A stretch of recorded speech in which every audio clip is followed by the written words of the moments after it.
My name is Kim McCarty. I'm the curator here at Washington Crossing Historic Park in Pennsylvania.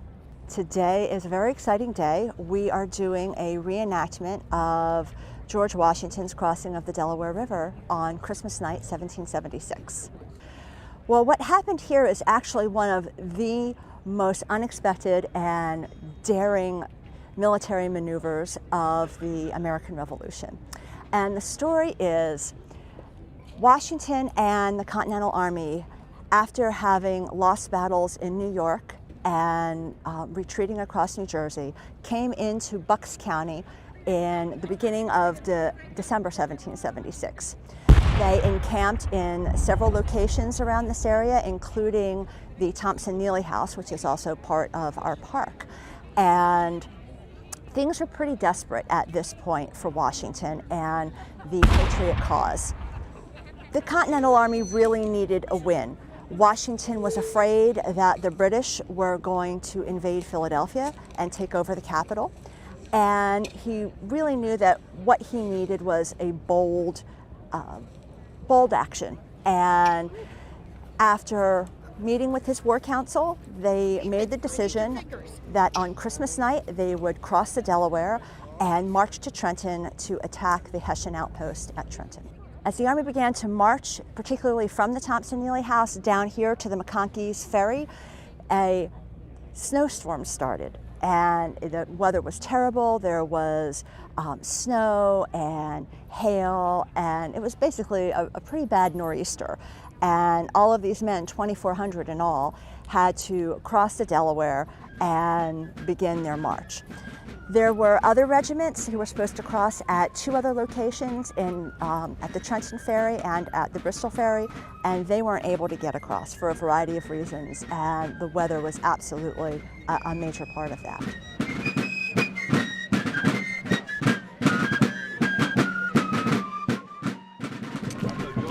Make way for the general! General Washington, I know it's a secret mission, but could you tell us about this operation? This is our final chance. This is our chance to make an impact in this war. The problems we have is our enlistments are expiring. Soldiers want to go home. I have 10 days, just 10 short days in order to make this attack. We feel that with the weather behind us, the elemental surprise on our side, that we'll be able to take the city of Trenton, raise the morale of the troops, prove to Congress that we are a viable army that they should support, and hopefully, enlistments will rise. Have you done any operation like this before? We have not. The only operations we've done of every maritime order have been the evacuation from New York, which was very well done, and my hat's off to the Marbleheaders from Massachusetts who manned the boats that removed us from New York, and then we retreated down through the Jerseys to here on the banks of the Delaware. Right now we are trying to keep a river between us and the Hessian mercenaries that are right now encamped in the town of Trenton. We're trying to at least stay between them and the city of Philadelphia. Tell us about your forces. What type of men are they? Hopefully you keep this among ourselves, but we do have 3,000 troops, of which I have found 2,400 are fit for duty. The remainder have fallen ill from malnutrition, from the weather, and we are caring for them further north of the river.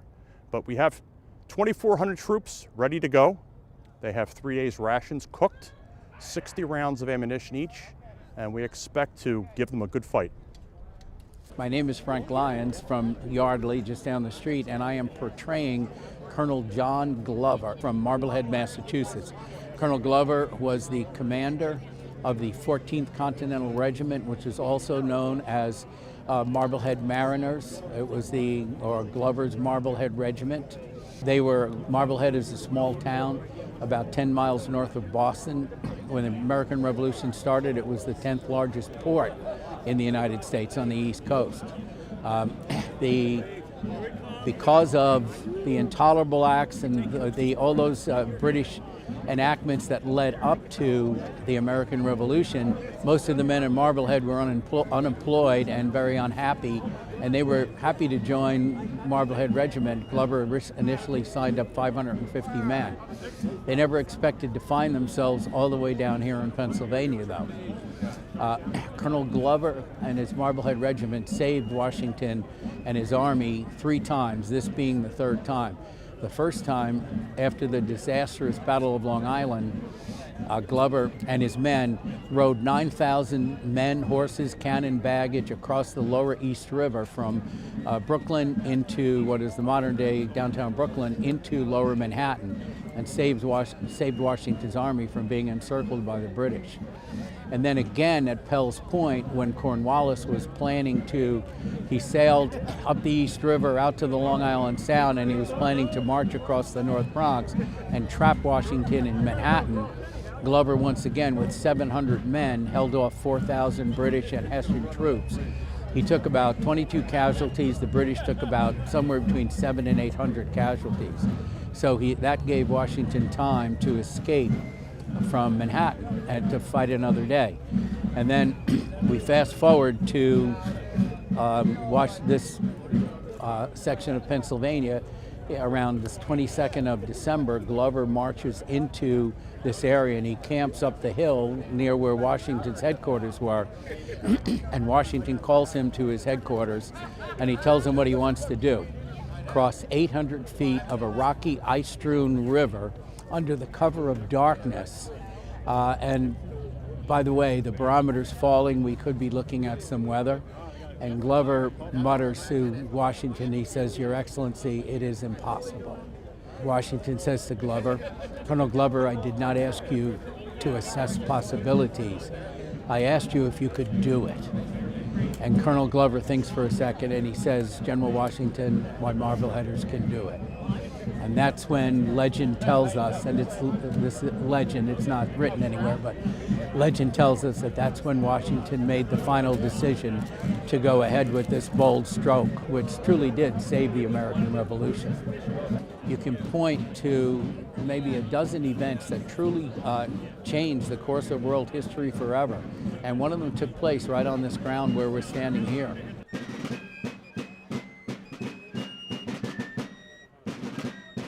It's one of the 3 iconic parts of the Revolutionary War. If you ask anyone, even the smallest amount of history, they're going to talk about Valley Forge, which was an encampment, Washington crossing the Delaware, and the Battle of Yorktown. Everyone knows the iconic Leutze painting, which was obviously painted in the 1850s based on the Rhine River, but everyone knows that painting as Washington crossing the Delaware. And I'll tell you, this river does freeze solid, but you certainly don't get icebergs. It's very, very thick sheets of ice that go straight across. So the reenactment part of this, what will take place? Well, we're going to start by seeing Washington and his officers review his troops. We will hear Washington give a speech to the troops, and then everyone will board the boats, the Durham boats that we have here, and cross the Delaware. Tell us about the boats. The Durham boats are one of the types of boats that were used during the crossing to get men from Pennsylvania to New Jersey. What's special about the Durham boats is that they are large, and they were originally made to haul pig iron from the Durham Iron Works up and down the Delaware. So they were ideal for putting a lot of guys in and getting them from point A to point B. But they weren't the only boats that were used during the crossing, but they are the only types of boats you're going to see here during the reenactment. Washington, when he came to Pennsylvania, ordered all of the boats that were on the New Jersey side of the Delaware brought over to Pennsylvania in hopes of slowing down any crossing that the British might do to invade Philadelphia. So the Durham boats were used, and in particular, a ferry was used. That's why they came to McConkey's Ferry, so that you could get artillery across and horses across, because obviously you're not going to be able to get any of them into a Durham boat.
Glover, how do the conditions look? Your Excellency, my Marbleheaders have just returned from traversing the river. They report to me that the river is swift, that the river is strewn with ice. But they are confident, sir, and they are determined to convey our army across the Delaware this very night. Excellent. And remember, it's victory or death. We will not fail. Please return to your troops and prepare them for inspection. Thank you. Dismissed. Dismissed.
We've asked Congress for many things that we're short of: food, tents, provisions, blankets.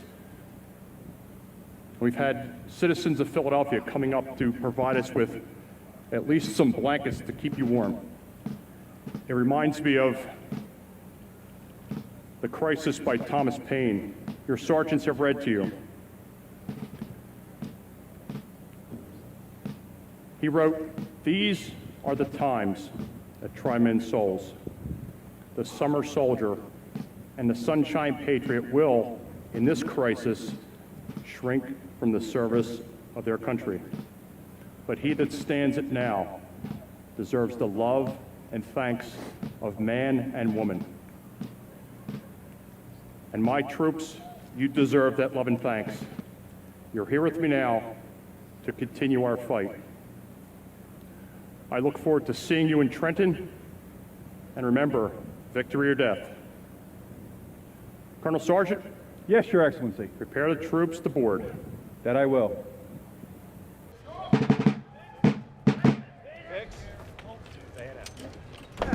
Captain Tom, let's go. You ready? We're on the way. Prepare to cast off. Alexa, give us a shovel this way. The Durham boats, they were meant to float down the river. They were not meant to go across the river. But Washington knew they could be valuable for transporting troops. Basically, ferries took people across the river, not the Durham boats. So they don't maneuver well going across the river, and it's a real art form.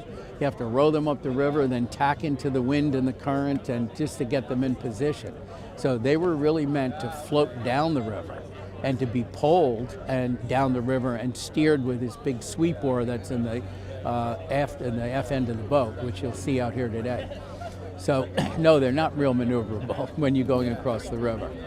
And it takes a little bit of skill for these guys that do it to be able to do it.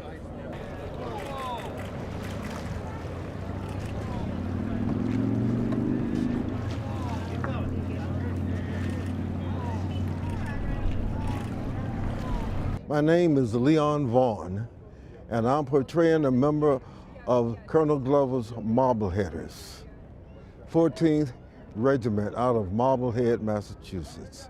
Cod fishermen that helped George Washington get across water. How was the crossing today? The crossing today was very easy. Some years it has snowed, some years it has rained, and it's been cold, but today, perfect weather conditions. Tell me about your portrayal. Why do you do this? I do this because it's not in the average American history textbook. About the 40% of Colonel Glover's unit because during that time in Massachusetts, black men were a large part of the whaling and the fishing industry. Being that John Glover's men, they caught cod every day. And this is a typical dress of a cod fisherman. The trousers, they're open. So just in case you fell in the water, you would have in the water in your pants, they could drain and you could come up and you would not drown that easy.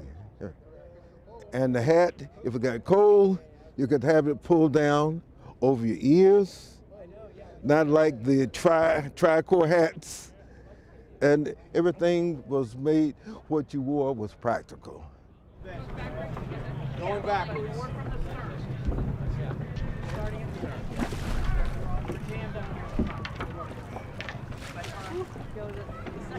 Captain Pomola, prepare to cast off. Now, black guys being here, we were here from day one. I have a cousin. He did extensive research on my father's mother, and he traced her ancestor back to one of the 20 and odd Africans that was on the boat that landed at Point Comfort in Hampton, Virginia, 1619. So I can trace my family back in this country 400 years. You have to go deep into libraries, you have to go to used bookstores, and the internet has helped also. I picked up a book out of a library, and in this book I found in the painting of George Washington crossing the river, the man rowing the boat to the right of George Washington is a black guy. His name was Prince Whipple. He was a servant of one of George Washington's aides. And he is the black guy rowing the boat on the painting.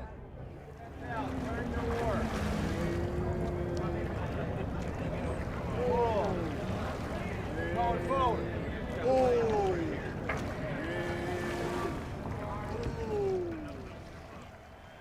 We meet all year long to plan this. There's 48 boat crew because it takes 12 per boat, and there'll be about 300 soldiers crossing, a lot less than the 2,400 that actually crossed in 1776. If we had to wait for 2,400, it would take all day. It took Washington 9 hours. But yeah, about 300 today and about 48 boat crew. And the boat crews come out and practice. They practice on a local lake. And then we come down and practice on the river. So we do, there's a lot, the planning goes on all year. There'll be a meeting in January just to debrief, and then we'll start planning for next year. I kind of had advanced training because my father fished. He never owned a motor. When we went out fishing, we rode in the Chesapeake Bay. We caught our spots, our croakers, and our togs, and our rockfish. We rowed into the bay. I was 10 years old. I started rowing a boat at 10. So rowing this is just a reflection of my childhood.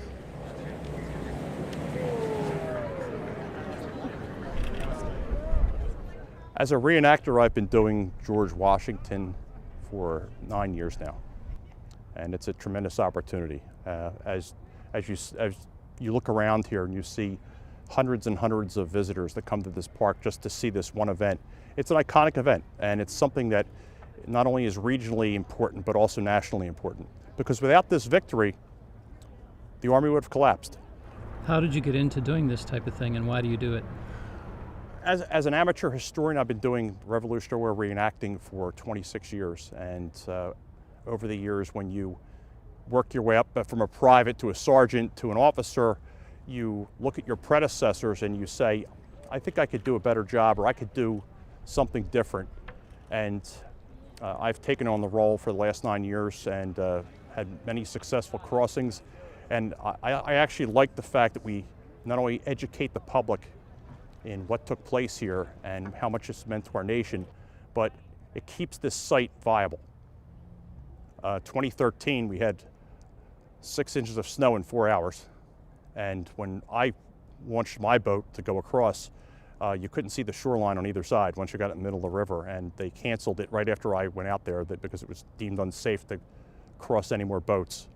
And it was one of those, it started out as a day like today, sunny, a little cool, and by the afternoon, by the time of the crossing, you had 6 inches of snow on the ground. It certainly did feel like the period, and I've also been here when it rained, sleeted, and snowed all on the same day, and the troops are grumbling, they're complaining, they're standing out waiting to cross, and I have to look at them and say, these are the conditions that the troops actually crossed under, and I'm sure they were complaining about the same discomforts.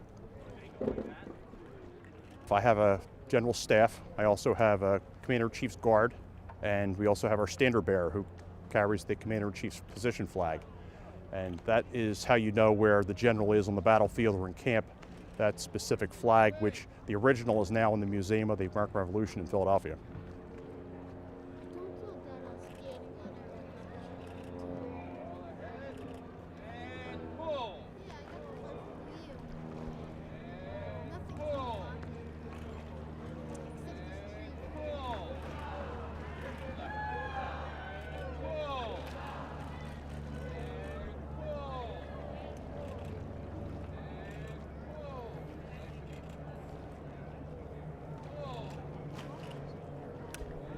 The officers were aware of where they were going, where they were marching to, and that they were attacking the Hessian outpost.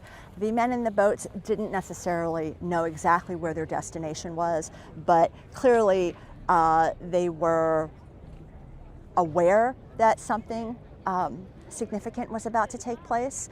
They were cold. Many of them were sick. They were hungry. They didn't have the equipment as far as appropriate clothing that they needed to protect them from this weather. So they did this under great hardship. They were very brave and did accomplish something that I don't know. I know that I certainly couldn't do under those circumstances. They marched 9 miles after this crossing in the snowstorm. They marched 9 miles south to Trenton, and they attacked the Hessians, who were not expecting to be attacked. It was for a number of reasons.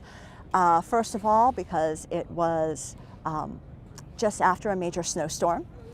It was also the time of year, winter time, where most armies went into their winter camps and stopped fighting. And the Hessians had actually been engaged several times by some of the local militias in New Jersey and were really on edge.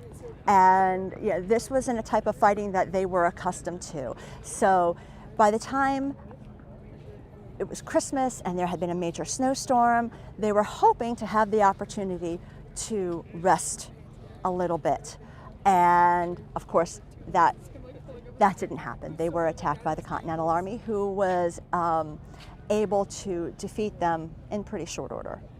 The Army stayed in Trenton for just a short amount of time, and then brought prisoners, about 900 or so prisoners, back and crossed again at a couple of different ferries, including McConkey's.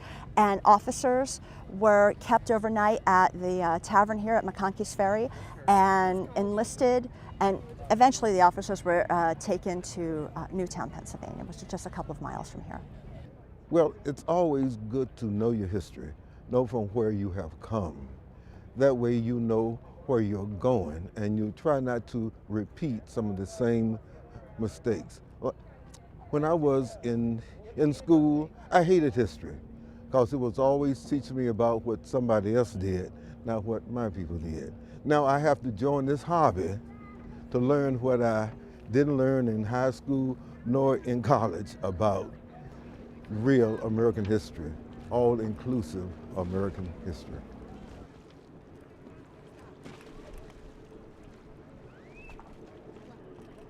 Like one time I was given a lecture at an Office of Homeland Security. It was their Black History Month program. After I gave a short speech on the black involvement in the Civil War, one of the white men in the audience stood up and said, "Why are you here teaching us black history?" I said, "Sir, I'm not teaching you black history. I'm teaching you American history. It just happened to be about black people."